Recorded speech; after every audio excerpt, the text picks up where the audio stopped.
est, nous y sommes. Le coup d'envoi de la saison 2016 des V2V Endurance Series est donné ce week-end. Tradition oblige, nous sommes à Barcelone, en Catalogne, pour suivre cette première épreuve de l'année. 4 catégories sont au programme avec le GT, le Proto, le Feugno ou encore le Challenge Monoplace, avec des plateaux toujours aussi fournis. Nul doute que cette QV 2016 sera spectaculaire et magnifique. Alors sans plus tarder, découvrons le tracé de Montmélo, long de 4 km 655.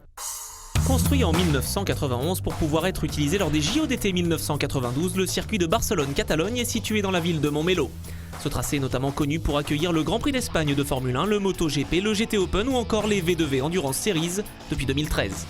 Offrant un large échantillon de difficultés, courbes en appui, gros freinage et une longue ligne droite de 1 km, cette piste est le terrain de développement privilégié des écuries de Formule 1. Le spectacle sera donc une nouvelle fois au rendez-vous de cette première épreuve V2V de l'année pour notre plus grand plaisir. En 2016, le V2V entame sa 24e saison, presque un quart de siècle donc. Essayons d'en savoir un petit peu plus sur les nouveautés et les enjeux de cette saison avec Eric Van de Viver, son créateur. La nouveauté, on va dire, ça a été commencé l'année dernière à Dijon. C'est l'arrivée des LMP3 et des PFV dans le plateau GT Tourisme. Donc ça fait plus de voitures, c'est sympathique. Ça fait des voitures qui théoriquement sont pas trop chères à piloter. Et ça fait une autre variété de voitures. On sait que Norma va nous rejoindre dans quelques temps. Ginetta est là donc avec les G57 qui sont limités à 420 chevaux, 80 litres comme les MP3. Et je pense que tout ça, ça va faire de la belle bagarre. En GT, on a les RS01, la Viper, enfin plein de nouveautés aussi. Certainement une 488 durant l'année. Ça bouge pas mal, quoi. C'est sympa. Si de nouvelles voitures et concurrents viennent garnir les différents plateaux, la stabilité est de mise du côté des circuits visités. Tous ces circuits sont des beaux circuits. C'est des pistes dont on rêve. Les gens ont le sourire. Je crois qu'il n'y a tout de même pas beaucoup de séries qui ont un calendrier comme ça. J'aimerais bien aller en Angleterre, genre Silverstone ou Brands Hatch. L'Allemagne, ça serait pas mal non plus, mais c'est Hockenheim qui me plairait. Depuis de nombreuses années, beaucoup de pilotes passent par le V2V afin d'augmenter leur expérience en endurance et de viser un jour les 24 heures du Mans, comme l'ont fait Nico Hülkenberg, Jean-Bernard Bouvet ou encore Vincent Capillaire. Faire par exemple du CN, les courses de CN de 6 heures comme ils font, ou les 9 heures ou les 12 heures, et après monter dans une MP2, ça leur paraît très facile une MP2, parce que la CN c'est vraiment ce qui va le plus vite. On regarde les chronos ici ce week-end, ils doivent mettre 4 secondes à une MP3 pour un budget qui est ridicule. C'est vraiment très rapide comme voiture. Eric Van de Viver a également des projets plein la tête, comme notamment l'organisation d'une course d'endurance de 24 heures mêlant plusieurs catégories. Aujourd'hui, les MP3 ou les PFV n'ont pas de course de 24 heures. Je pense que ça serait bien d'en faire une. Donc je pense que si on arrivait à mélanger ces voitures-là avec les GT, les Tourisme, peut-être les CN aussi, si elles sont, pourquoi pas, on peut faire un truc assez sympa. Il faut que je trouve le bon circuit. Je suis à l'écoute des pilotes, des team managers, de mes partenaires, et ce qui fait que malgré tout, ça marche bien. Je crois que l'important, c'est d'avoir une très bonne ambiance. C'est le secret de la réussite de V2V. Place au Feugno, ces sympathiques prototypes imaginés par Yvoran continuent d'attirer de nombreux concurrents. Pas moins de 36 bolides SP05 et F5 confondus sont engagés ce week-end. Et sur une piste humide, autant dire qu'il va y avoir du sport. Lors de la première des 3 courses au programme, Éric Tessier part en pole position devant Romain Houllier et Arlan Boulin.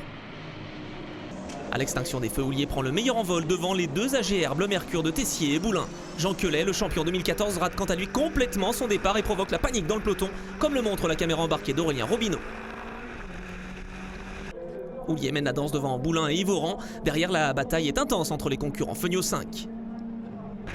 Parti en pneus pluie, Renault Malinconi ne peut rien faire face à Aurélien Robineau. Le pilote de la voiture numéro 28 prend l'aspiration et déborde son adversaire à l'intérieur du virage numéro 10. Houllier boucle le premier tour en tête devant Boulin et Yvoran sur la 35. 12e après son départ manqué, Quelet remonte à grandes enjambées dans le classement sur une des 10 SP05 à moteur Peugeot 4 cylindres turbo de 250 chevaux engagés. Il pointe en 4e place après 3 tours seulement.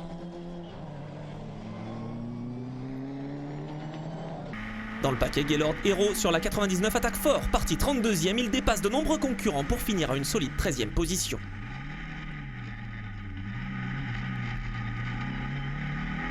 diminué par un souci de santé, Arlan Boulin plonge rapidement dans le classement et terminera en dehors du top 10.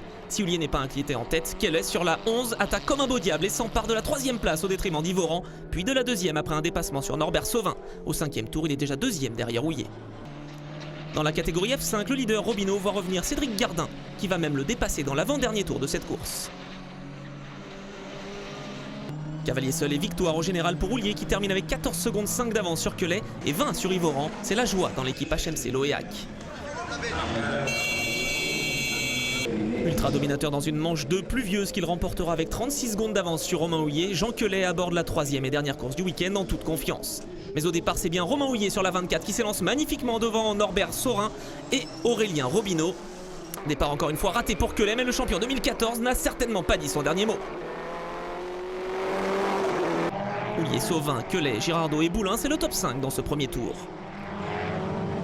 Très à l'aise sous la pluie, Kellet met la pression sur Sauvin et va même le déborder dès le 2e tour.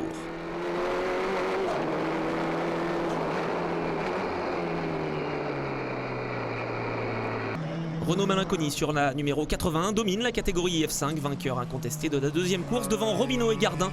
Le Français se dirige vers un nouveau succès. Il pourra regretter longtemps d'avoir fait un mauvais choix de pneus en première course. Pendant ce temps, Robineau est solide, il est en passe de marquer des points importants pour le championnat. La bataille pour la première place s'intensifie avec Kellet qui met la pression désormais sur Houllier. On va le retrouver en caméra embarquée derrière la 24. Houllier qui tire tout droit au virage numéro 10. Jean Kellet n'a plus qu'à dérouler pour décrocher sa 2e victoire du week-end. Il profitera même d'un tête-à-queue d'Houllier en fin de course pour s'emparer de la tête du championnat. En F5, c'est Aurélien Robineau qui repart d'Espagne en première place. Voilà, Barcelone a donc livré son verdict. Merci à toutes et à tous pour votre fidélité. On se retrouve dans un mois avec les V2V Endurance Series. Ce sera sur un autre circuit mythique, celui du Mans. En attendant, n'oubliez pas de nous suivre sur les réseaux sociaux. Et d'ici là, restez fidèles à Motors TV.